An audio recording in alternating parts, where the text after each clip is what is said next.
Good afternoon, everyone. A couple things this afternoon. First, I'll give some remarks later this week that are consistent with what we've been working on for my entire time here in the Indo-Pacific. I'll be speaking to a group of Indian business leaders in preparation for the trip that I'll take in a couple weeks, where I'll be visiting India, an important part of President Trump's strategy in the Indo-Pacific. And I'm looking forward to the opportunity both to give these set of remarks about how it is our relationship is so closely tied economically, but also importantly, the things that the United States and India can continue to do to build out what is an incredibly important relationship for both countries. I thought, too, I'd spend just a minute here talking about the agreement that was reached between the United States and Mexico on Friday of last week. Frankly, it reflects diplomacy at its finest. It shows the enduring strength, too, of the relationship between our two countries, and it's a significant win for the American people. The deal continues the Trump administration's commitment, the strongest by any administration history, to confront the tide of illegal immigration and many other problems along our southern border, including the drug trafficking issues that transit there. The president is doing precisely what he said he would do. We agreed to a number of things, including the placement of 6,000 Mexican National Guard along the Mexican southern border. It's the biggest effort to date that the Mexicans made, and something that we pressed for with them throughout the time of the negotiations. We'll work closely with them to make sure that that is a successful effort. Those crossing the U.S. southern border to seek asylum will be rapidly returned to Mexico, where they may await their adjudication of their asylum claims. We've seen this before. We were able to do this to the tune of a couple of hundred people per day. We now have the capacity to do this full throttle and engage this in a way that will make a fundamental difference in the calculus for those deciding to transit Mexico to try to get into the United States. This full-blown effort under the migration protocols is a big deal, and was something that we worked on very diligently with our Mexican counterparts over 2 days. And we'll pursue other cooperative efforts, too.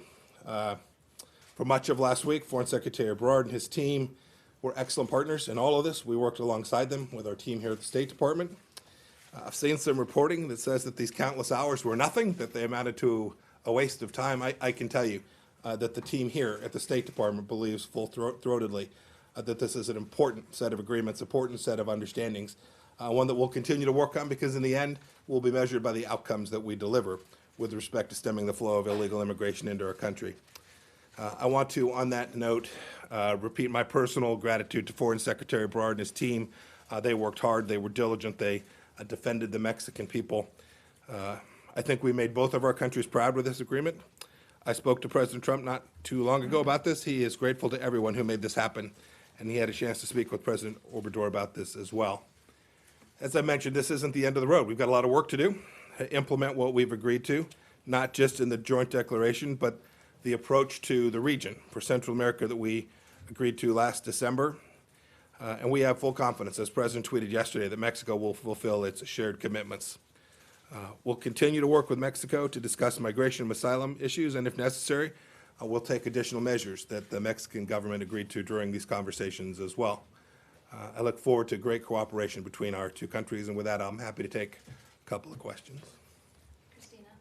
Thank you. Hi, Mr. Secretary. Hi. Can you explain what in this agreement was different than what was discussed between Secretary Nielsen and the Mexican governments in December, the agreement that people have been talking about? And in addition, is there a separate agreement with the Mexican government than what was announced Friday, as the president has suggested on Twitter?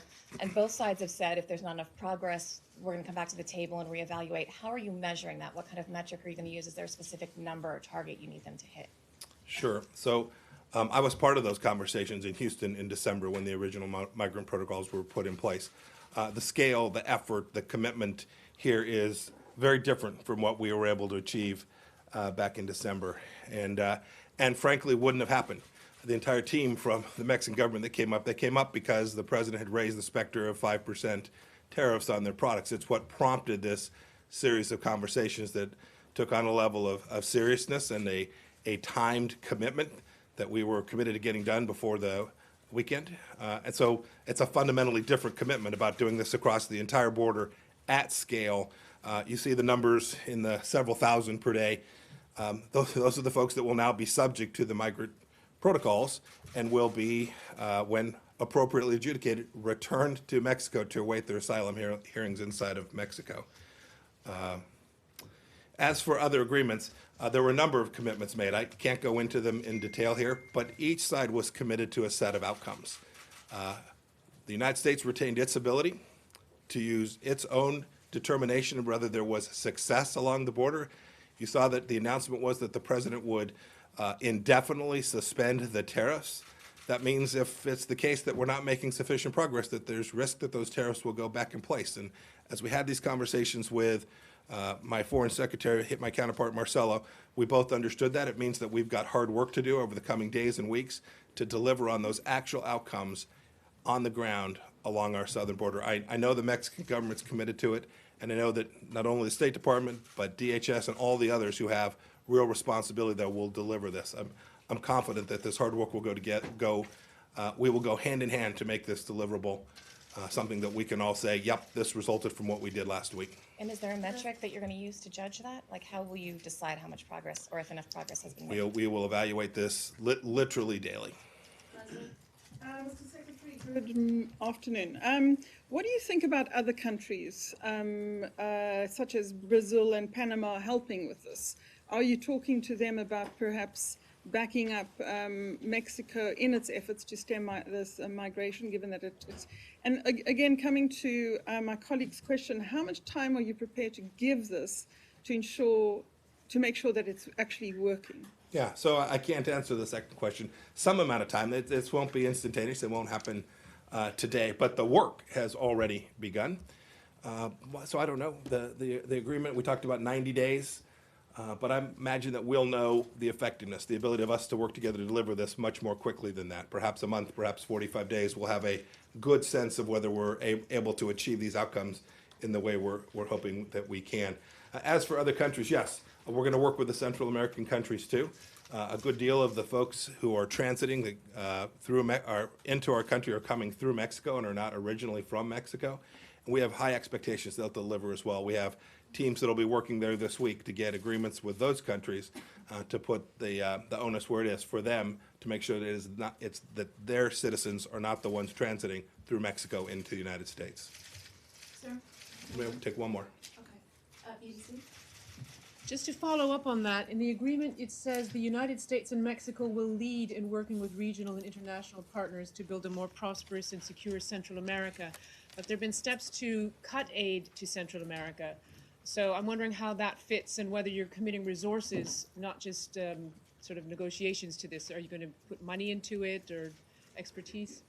Yeah, I think you've conflated economic prosperity with U.S. dollars going down to those places. I don't think about them that way remotely. Those economies need to grow. They need to develop rule of law. They need to develop systems. They need to grow their economies. The United States is prepared to do the things we need to do, but we've made no incremental resource commitments associated with this deal. We didn't offer any resource assistance to the Mexican government to deliver these outcomes. We've not done so in Central America as well, where we find it in our interest in the Northern Triangle or in Mexico to provide resources that make sense to protect the American people. We'll do that. But in the first instance, these nations have the responsibility to take care of these immigration problems in their home country. Thank you all.